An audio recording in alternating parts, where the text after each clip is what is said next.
Greetings, Guardians, my name is Bife here. Alright everyone, I'm Martin, and you may know me as Bife's editor. I'll be filling in for today's lore content.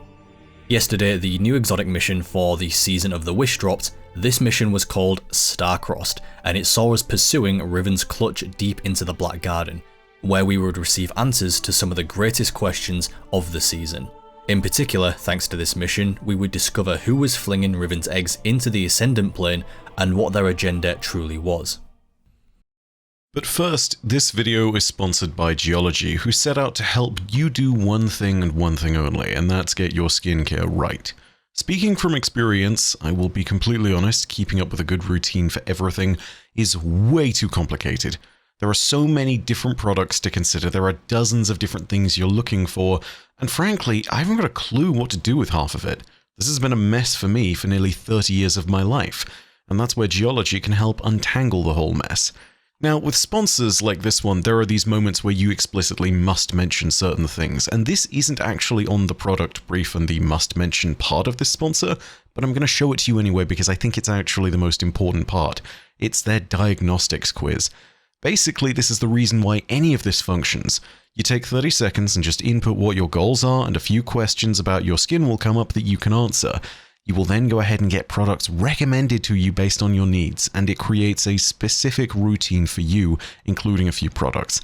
That's why I think this works. It helps untangle the mess. And if you jump in with me, we'll be going on this skincare journey together because I'm using some of their product now. That being said, we're definitely not the first. Geology has 7,000 5-star reviews, and it gets nods from Men's Health and various other health awards. The routines are not complicated thanks to that personalized process I was talking about, and Geology prides itself on delivering real results, and efficacy is at the heart of their products. So go ahead and try it out today. Use code BIFE100 or click the link in the description to see more. Thanks to Geology for sponsoring this video. Anyway, back to the lore. Our story begins with a weekly seasonal mission where once again Mara's harbingers have drawn an egg close to our proximity. Riven hints to us in this dialogue that given the effort Mara is making to retrieve these eggs, it is unlikely that she's the one to scatter them. Upon entering Riven's lair to retrieve the egg this week, Crow has more to share with us. None of this is good news. We have a problem. I was prepping our entry point and Sol Divisive started pouring into the confluence. I managed to slip out into the Overcity undetected, but just barely. How did they get ahead of us? Of the Techians? I don't know, but we need to move on this. Well, I suppose no plan survives contact with the enemy. Guardian, make sure whatever the Vex are planning doesn't survive contact with you. My brood is in peril! Sneak thieves ransack my lair! Roar my fury through your fangs! Consume them all! She's worked up. I'll guard the confluence from the surface, make sure nothing tries to ambush you. The Vex have made incursions into Riven's lair before, but this one feels a whole lot more serious than any that have come before. When we reach the Vex at the lair's final chamber, we see a deceptive mind ahead, which we defeat easily. Too easily. A detainment matrix! Shatter it! Transmat signal scrambled. You're going to have to fight your way out, Guardian. With the Vex's plan revealed and the Sol Divisive making their aim clear, Riven is furious, but Osiris quickly reassures her that we can act as her vengeance. We'll still retrieve her eggs no matter where the Vex have taken them.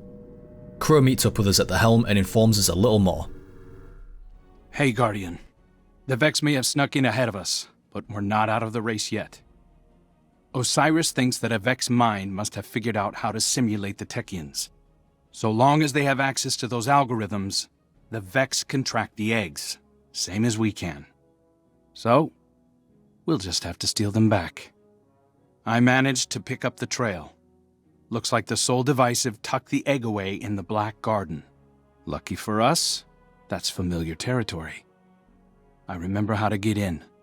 All we need is the head of a Vex Gate Lord. Kidding. Turns out Riven had her own path into the garden. You'll have to get in there and put that Vex mind out of commission. I'll be on comms, keeping an eye on the tracking signal. And watching your back, of course. It's here that the Star-Crossed mission actually begins.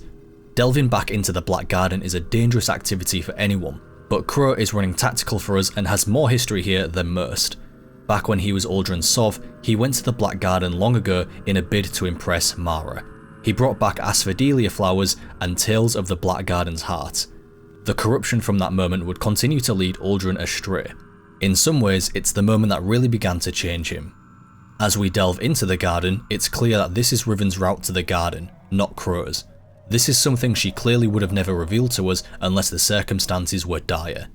As we continue through the garden, we see a structure off in the distance, a citadel, much like the one that we can see on Venus in Destiny 1. The citadel is a massive piece of Vex architecture all on its own, but to see one here in the Black Garden only hints to the major concentration of Vex that we're about to face. We move deeper into the garden's depths, and it is at this point that Crow begins to hear whispers, but Riven assures us that these whispers are not her. Remember that when Wish Magic or the Ahamkara are involved, you'll often hear whispering. As we progress further into the Black Garden, Riven confirms that there are barriers ahead, and that there are sparks of paracausal energy that she has left behind. We can use this energy to crack the barriers. The presence of this energy also confirms that Riven has been to the garden before. We progress past this barrier and Riven confirms that this space is the lair of an Ahamkara, and that this is not her lair. This is only made more ominous as Crow reports that the whispers are growing louder. There was no need to confirm the presence of another Ahamkara in this location, but we get yet more confirmation thanks to different sparks of paracausal energy. Unlike the previous ones, these were not left by Riven. Delving even deeper into the lair, we discover our final test, Akkadon, the Pitiless Mind. This Vex of the Soul Divisive is defended by Ahamkara bioenergetics. In other words, a Wish Dragon is shielding this foe with its own power. By using the paracausal sparks left behind by the two Ahamkara, we are able to shred these defences and put an end to the Soul Divisive's plans. From here, the final door opens and we see the source of the whispers in the form of the massive skeletal remains of an Ahamkara. The egg is also there before us, and as we approach it to transmat it, we get the following interaction and cutscene which sheds light on the nature of who reached out to us and why they had flung the eggs far beyond Riven's lair. The voices are asking to use me as a vessel. That's Taranis. Who? Let him speak. Please. I'll try anything twice. Let's hear you, whoever you are.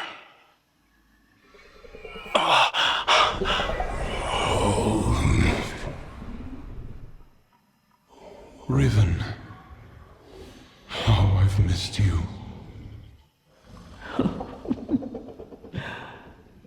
Taranis, what have you done? I've made my last wish. Your wish, you utter fool.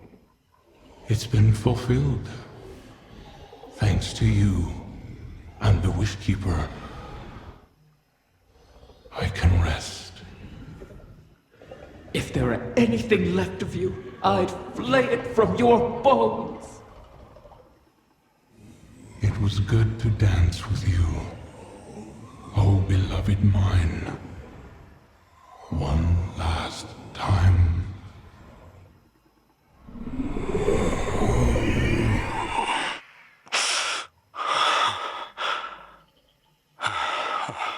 Who was he, Riven? Taranis was my mate.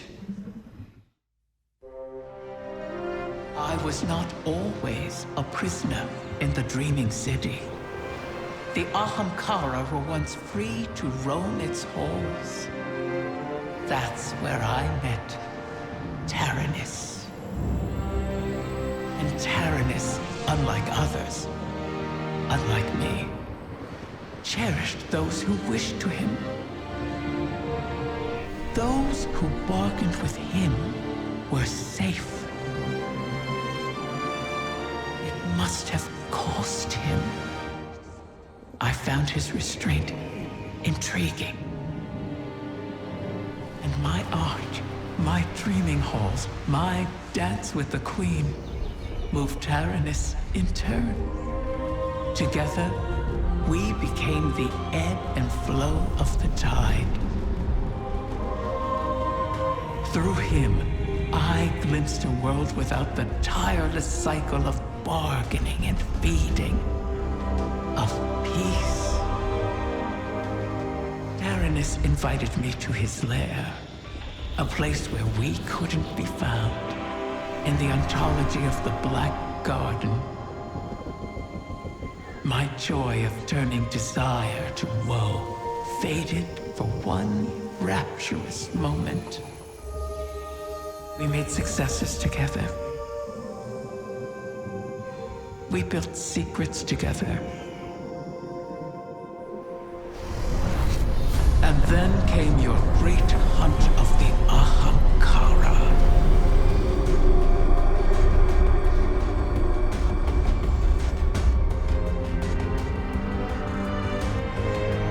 The Queen took my freedom under guise of protection. Taranis and I were forever separated. But we could still whisper to one another in the space between. At least until a king arrived and made a bargain I could not refuse. I became both king and dragon. I spoke with his voice, and Taranis knew it. So he did the one thing our kind must never do. Grant his own wish at the cost of his existence. A wish to keep the eggs out of harm's reach until someone could protect them. Someone like you. His wish keeper.